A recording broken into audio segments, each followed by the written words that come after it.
নমস্কার, মুন ব্লগে আরো একটি নতুন পর্বে সবাইকে অনেক অনেক স্বাগত জানাই। তো এখন প্রায় 9টা বাজে আর মুনের বাবা বাজারে গিয়েছিল আর এই তুলসী মঞ্চটা নিয়ে এলো। তো আমি খুব খুশি আজকের, এটা আমার অনেক দিনের ইচ্ছে ছিল, তো আজ পূরণ হলো। তো এখন রাতের বেলা আর কিছু করব না, ওর মধ্যে মাটি দিয়ে তুলসী গাছে চারা লাগাতে হবে, মাটি এখন জোগাড় করতে হবে তারপর। আর মুনও মোছামুছি শুরু করে দিয়েছিল, দিকে ধুলোই ধুলো হয়েছিল। তো যাই হোক, পুরো পর্বটার সাথে থাকুন, আশা রাখছি ভালো লাগবে। আর যারা নতুন দেখছেন তারা চ্যানেলটাকে সাবস্ক্রাইব করে একটু সাপোর্ট করবেন আমাদের। এটা পুরোটাই মার্বেল পাথরের না? হ্যাঁ,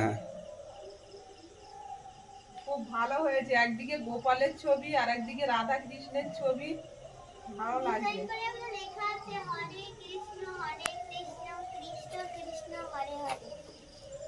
ঠিক আছে, তুমি মুছে দাও ভালো করে, না তো আমার কাছে দাও।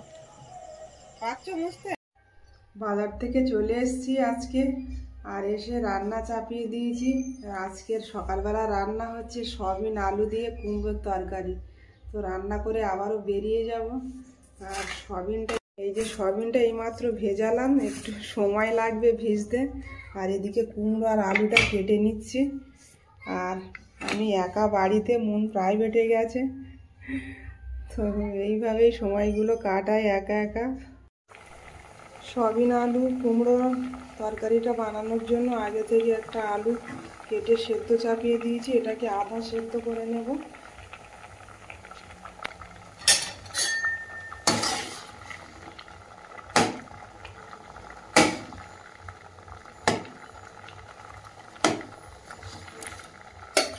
এটা আধা সেদ্ধ হয়ে গেছে, পুরোপুরি সেদ্ধ করবো না, নামিয়ে নেব। কড়াইটা চাপিয়ে দিয়েছি, তেলটাও গরম হয়ে গেছে। তেলের মধ্যে দিয়ে দেবো হলুদ, ভিজিয়ে রাখা সয়াবিনগুলো দিয়ে দেবো,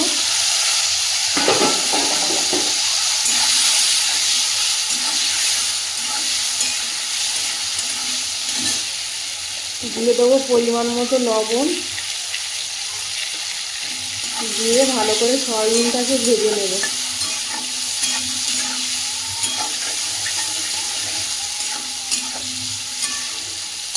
সয়াবিনটা ভালো করে ভেজে তুলে নিয়েছি, আর কড়াইতে দিয়েছি আবারও তেল।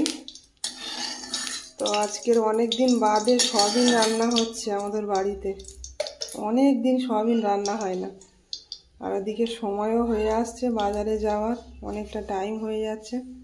তো তেলটা গরম হয়ে গেছে, তেলের মধ্যে দিয়ে দেবো শুকনো লঙ্কা,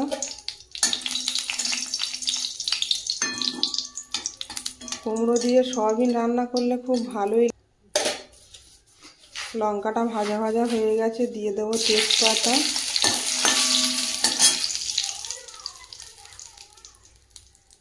এর মধ্যে দিয়ে দেবো 5 ফোড়ন,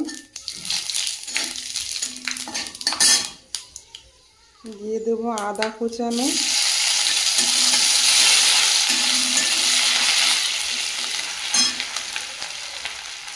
দিয়ে দেবো 4টে কাঁচা লঙ্কা চেরা,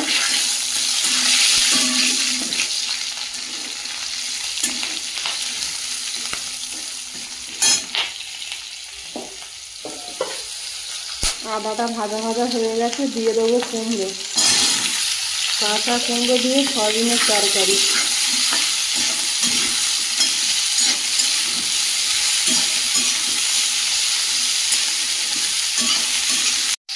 কুমড়োগুলো দিয়ে একটু নাড়িয়ে নিয়েছি, এই পর্যায়ে করে রাখা আলুগুলো দিয়ে দেবো।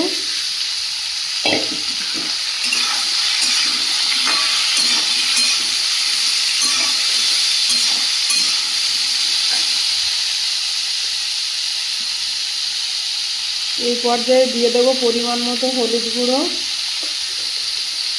পরিমাণ মতো লবণ,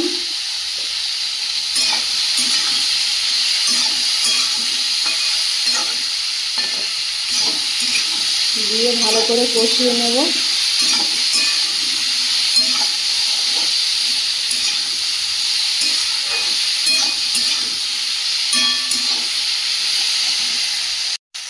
ঢেকে রাখবো কিছুক্ষণ, ঢাকনাটা খুলে দেখে নেব।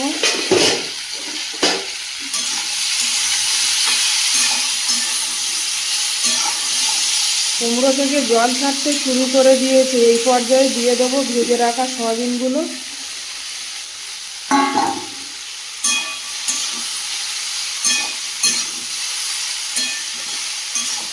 আবারও ভালো করে কষিয়ে নেব। কুমড়োর তরকারি তো, কুমড়ো রান্না করলে আমরা চিনি দিই, সব তরকারিতে দিই না। এর মধ্যে হালকা করে চিনি দিয়ে দেব।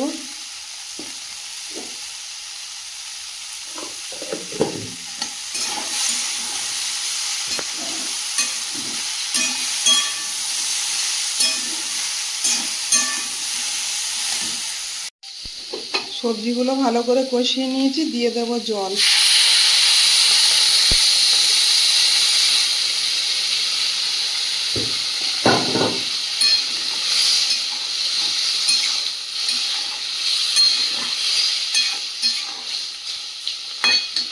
রান্নাটা বেশি ঝোল হবে না, একটু কষা কষা হবে। এদিকে সময়ও হয়ে আসছে, ঢাকা দিয়ে দেব।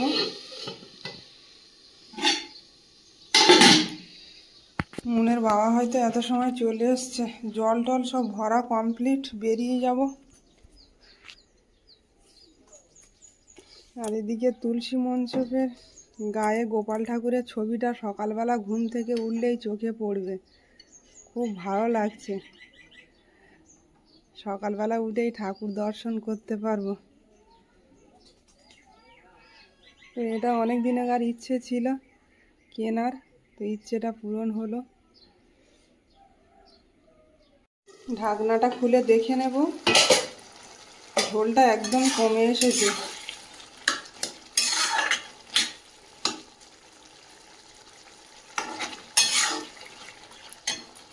তরকারিটা হয়ে এসেছে, দিয়ে দেবো জিরের গুঁড়ো।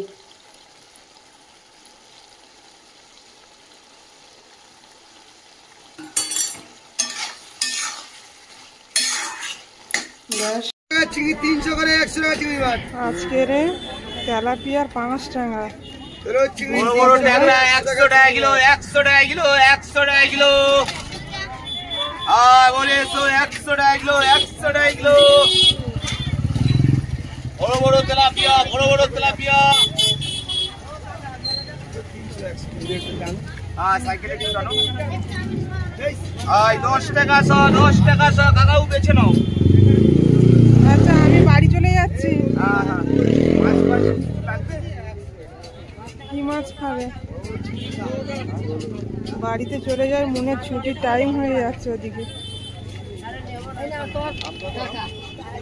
বাজার থেকে এসে এখানে দাঁড়িয়ে গেছি, মনের ছুটি হওয়ার অপেক্ষা করছি। কখন ছুটি হবে তবে নিয়ে যাব। গতকাল যে বৃষ্টিটা হলো, মাঠ ঘাট সব ডুবে গেছে জলে। আমার মানে এখানে একদম শুকনো ছিল, আরও জল ছিল, দেখছি কিছুটা শুকিয়ে গেছে। বাজার থেকে যাওয়ার পথেই দিদির বাড়ি পড়ে, তো কলা গাছগুলোর অবস্থা ঝড়ের পরে এসে আর দেখা হয়নি। মোটামুটি দাঁড়িয়ে আছে দেখছি। আর এদিকে তো জল কমে গেছিল, ভেবেছিলাম যে কিছুটা জল আছে, মাছ ধরে নেব কমে গেলে। তো কমা যেমন তেমন দেখছি পুকুরের একদম গায়ে গায়ে হয়ে গেছে জল। এটা ছেঁচা সম্ভব হবে না, একে বৃষ্টিতে একেবারে জল গায়ে গায়ে হয়ে গেছে। আর এখানে আমার ভাইয়ের বউ রান্না করতে উনুনটাও ভেঙে একেবারে কি অবস্থা বৃষ্টিতে। ওরা কেউ বাড়ি ছিল না, এটা ঢেকে রাখলে আর ভাঙতো না, সব উনুনগুলো ভেঙে গেছে। কতটা করে জল হয়ে গেছে সব।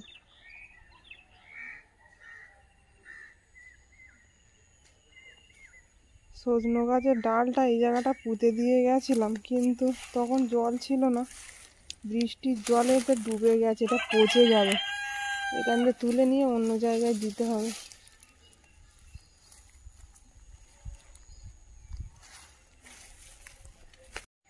আমাদের বাড়ির ওপরে তো নিয়ে যাওয়া যাবে না, কারণ সজনে গাছ বড় হলে অনেক জায়গা নেয়, আর সেরকম জায়গা আমাদের নেই।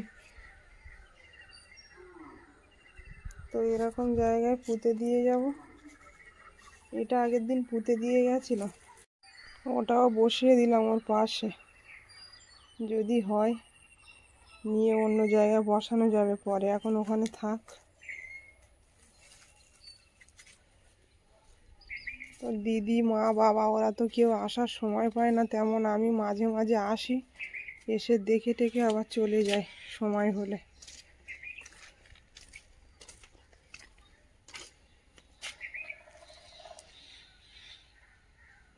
প্লেয়ারগুলো এখানে পড়ে আছে, বেশ অনেক দিন হয়ে গেল, তো এগুলো দিয়েও একটা ঘর করতে হবে সামনের দিকে এই জায়গাটার উপরে।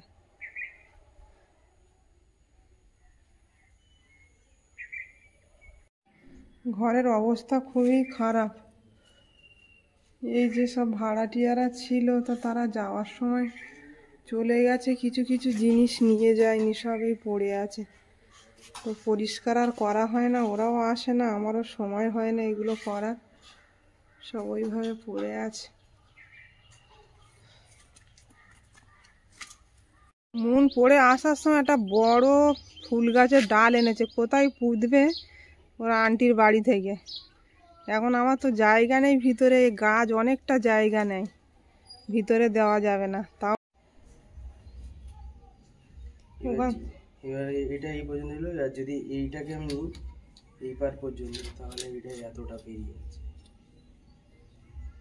তাহলে কলটা সরিয়ে দিলে মোটামুটি এখানটায় লাগানো যেত দরজাটা ভালো হয়, তাই তো?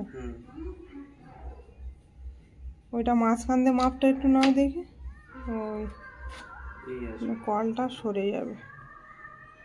দেখি বাড়ি আসুক, উনি এসছিলেন মানে কলের এই দরজার মাপ নিতে, তো মাপটা ঠিকঠাক ভরছে না কলের জন্য। আর এখানটা না আটকে দিলেও হবে না, বর্ষার মধ্যে সাপ ব্যাঙ সব ঢুকে যাচ্ছে ঘরের মধ্যে। ঠিক আছে, বাড়িতে তো নেই, বাজারে গেছে, আসুক। ঘরে কারেন্ট নেই, বাজার থেকে এসে মুনকে রেডি করিয়ে স্কুলে দিয়ে এলাম, দিয়ে এসে ভাতটা ওদিকে বসিয়ে দিয়েছি। সকালে ভাতটা রান্না করিনি, কালকেকার ভাত ছিল সেটাই খেয়েছি সকালে। আর এই যে উচ্ছে আর আলু কেটে রেখেছি, এটা রান্না করব। আর শাক তুলতে গিয়েছিলাম মাঠে, এই শাকগুলো তুলে নিয়ে এলাম, এখন বেছে নেব। একদম কচি কচি শাক, সবে বেরিয়েছে বৃষ্টির জল পেয়ে, সেইগুলো এখন বেছে নেব। শাক ভাজা হবে, আর এই উচ্ছে আলু দিয়ে কালকেকার পুঁটি মাছ ভাজা আছে, ওইগুলো রান্না করব। শাকগুলো বেছে নিলাম, ওদিকে ভাতটাও মনে হয় হয়ে গেছে, সময়ও নেই হাতে। রান্না কমপ্লিট হলো না, মুনের বাবা বাড়ি চলে এসছে, সবে ফুল তুলে নিয়ে এলাম পূজা দেবো বলে। রান্না বান্না সেরে মাছ কাটতে, আর মাছটা এখন কেটে কুটে নেব। এখন আর রান্না করব না, এটা রেখে দেবো ফ্রিজের মধ্যে, পরে রান্না করব। সাবধানে কেটো, বডিটা অনেক ডিস্টার্ব করছে। এটা বস্তা পেতে নিলে ভালো হতো, মাটি আছে চারিদিকে। ঠিক আছে, প্রচুর পাতা নিয়ে নিয়েছি।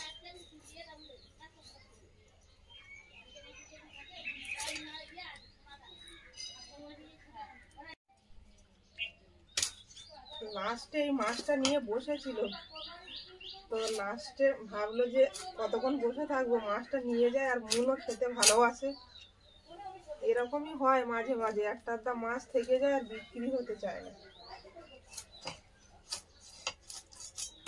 তোমার বডিটা খুব নড়ছে, ভালো করে টাইট করে নাও। কোনো খোরাক নেই কিন্তু মাঝে মধ্যে, ওই পেটিটা খুব পছন্দ করে মন। পেটিটা দুভাগ করছি, বেশি ছোট করবো না, ভাজলে আবার ছোট হয়ে যায়।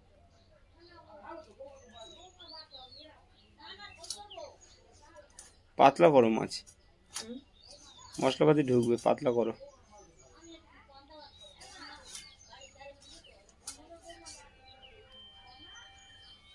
কেন কি 5 টন মাছ তো খুব ফাটে, যত পাতলা করবে তত বেটার।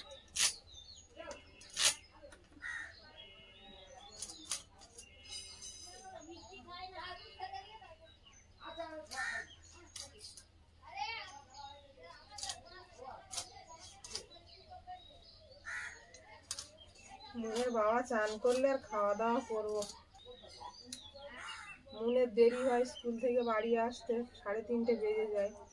বাড়িতে এসে কখনো খায় কখনো খায় না, ঠিক নেই ওর। তো আর সকালবেলার খাবার তো 3 জনের একসঙ্গে খাওয়া হয় না, একজন বাজারে খায় আর আমি কোনো রকমে খেয়ে নিই, কখনো খাওয়াই হয় না। বাজারে যাওয়া আসা করতে করতে এই মাছটা কাটা কমপ্লিট করলাম, ধুয়ে নেব।